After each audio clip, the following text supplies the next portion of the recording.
빈센트 브룩스 전 주한미군 사령관이 29일 북한과의 관계 정상화를 위해 종전선언 등 전향적인 대북 정책을 취해야 한다고 주장해 주목을 끌고 있습니다.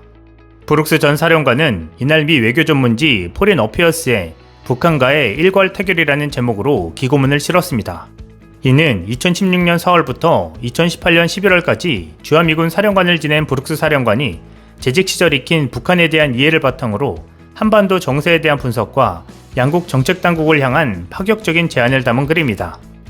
브룩스 전 사령관은 2018년 6월 싱가포르에서 있었던 첫 북미 정상회담을 전후해 트럼프 전 대통령의 대북 외교를 측면 지원했으며 조 바이든 행정부 주한 미국 대사 후보군에 이름이 오르내리기도 했습니다. 그는 김정은 위원장이 아버지 김정일 때와는 달리 외부 세계와 대화하려는 노력을 하고 있다고 평가하며 경제와 안보를 중시한다고 주장했습니다. 때문에 한미양국도 변화를 원하는 북한 정권에 맞춰 새로운 대북 접근 방식을 취해야 한다고 강조했습니다. 그러기 위해서는 우선 굳건한 한미동맹 토대 위에서 가능하다고 말했습니다. 브룩스 전 사령관은 한국의 국내적 정치적 압박은 훈련 제한의 주요 요인이라며 문재인 정부는 도널드 트럼프 전 행정부 기간 이런 포퓰리즘적 정책을 채택했으나 최근에는 덜 정치적 방식으로 이런 사안에 접근하고 있다. 이건 한국이 대선에 접어들면서 유지돼야 하는 것이라고 말했습니다. 브룩스 전 사령관은 지난 5월 정상회담 등으로 한미동맹에 진전이 있었다면서도 북한과 중국이 한미의 틈을 계속 벌리려고 할 것이라고 내다봤습니다. 또한 중국이 경제적 강압수단을 동원할 것이라면서 한미가 군사적 침입에 맞서는 전통적 영역을 넘어 중국과 러시아의 경제적 압박에 맞설 수 있도록 연합방위 태세를 확대해야 한다고 제안했습니다. 그러면서 북한과 점진적으로 관계를 정상화하는 힘든 작업을 시작해야 한다고 제안하고 있습니다. 북한을 변화시키기 위해 군사적 압박이나 경제 제재 등의 시도는 별다른 대안을 제시하지 못했다고 진단했습니다.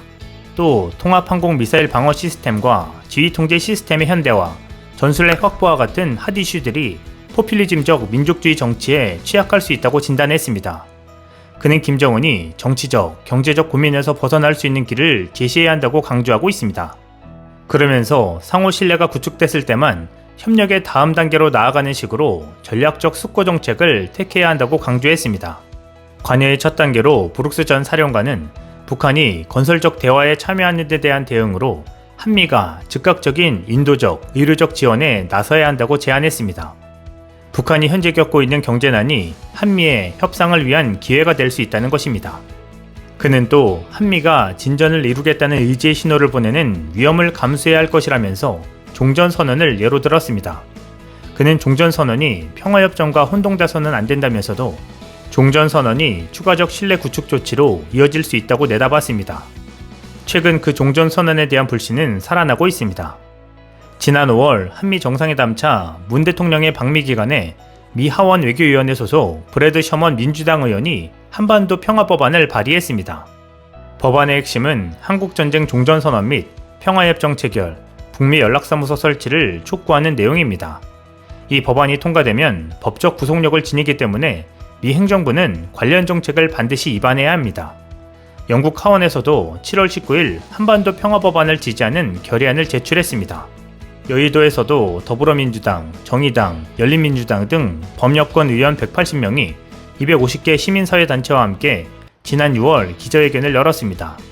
휴전협정 당사국은 미국, 북한, 중국 세 나라이고 이 나라들은 종전선언의 주체이기도 합니다. 북한은 일관되게 종전선언과 평화협정 체결, 더 나아가 북미 수교를 절실히 원하고 있습니다. 중국도 이에 반대하지 않는 입장입니다. 이제 중요한 것은 미국의 입장입니다. 그래서 최근 미국의 움직임이 관심을 모으고 있는 상황입니다. 현재 미국 정부와 한국 정부가 동시에 움직이고 있고 북한도 이를 예의주시하는 모양새입니다. 이런 맥락에서 남북통진선 전격 복구도 청신호로 보여지고 있습니다.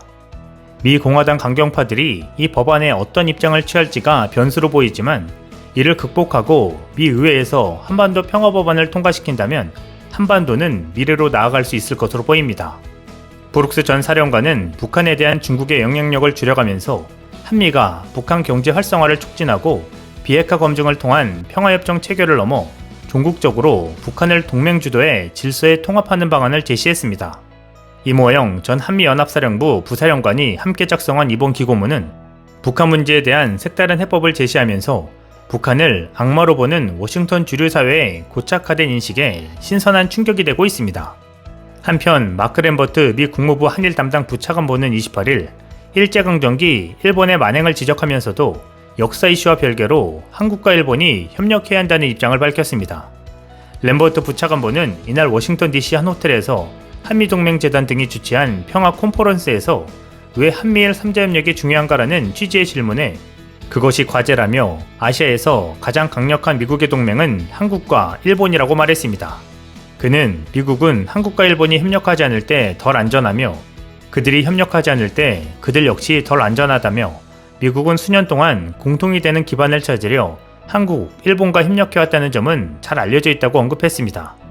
그리고 일본에 대한 공개적인 사이다 발언을 합니다.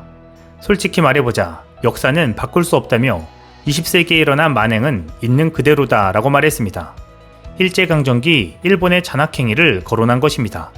그러면서 그런 것을 하나의 바구니에 담아 그에 맞춰 그것을 다루되 21세기에 그 나라들이 협력할 수 있게 하는 것들로 또 다른 바구니를 채우는 게 우리의 과제라고 덧붙였습니다. 일제강점기 일본의 행위를 만행이라고 지적하면서도 한일 간의 역사 문제와 미래 지향적인 관계 설정을 분리해 다뤄야 한다는 생각을 피력한 것으로 해석되고 있습니다. 램버트 부차관보는 한국이 일본과 좋은 관계를 유지하면 한국 젊은이들은 더 안전하고 안정적이며 더욱 번영하게 될 가능성이 크다며 이는 일본과 미국의 젊은이들한테도 마찬가지라고 말했습니다. 그는 최근 웬디 셔먼 국무부 부장관이 아시아 순방일환으로 일본으로 향하던 길에 서울 주한대사관으로부터 받은 첫 보고는 돌파구가 마련돼 문재인 대통령께서 도쿄올림픽에 간다는 것이었다며 일본에 도착했을 때 무산됐다는 게 명확했고 우린 염려스러웠다고 언급했습니다. 그는 다음날 한일 차관을 만났을 때 솔직히 안도했다. 그들은 서로 정중히 대했다며 특히 최종권 차관이 그랬다. 그는 성공적인 도쿄올림픽을 기원했고 양국 사이에 공통 기반이 얼마나 많은지 얘기했다고 전했습니다. 램버트 부차관보는 거기에 화해와 타협이 있다고 생각하며 양국이 미국의 역할을 원하면 우리가 역할을 해야 한다고 생각한다고 말했습니다.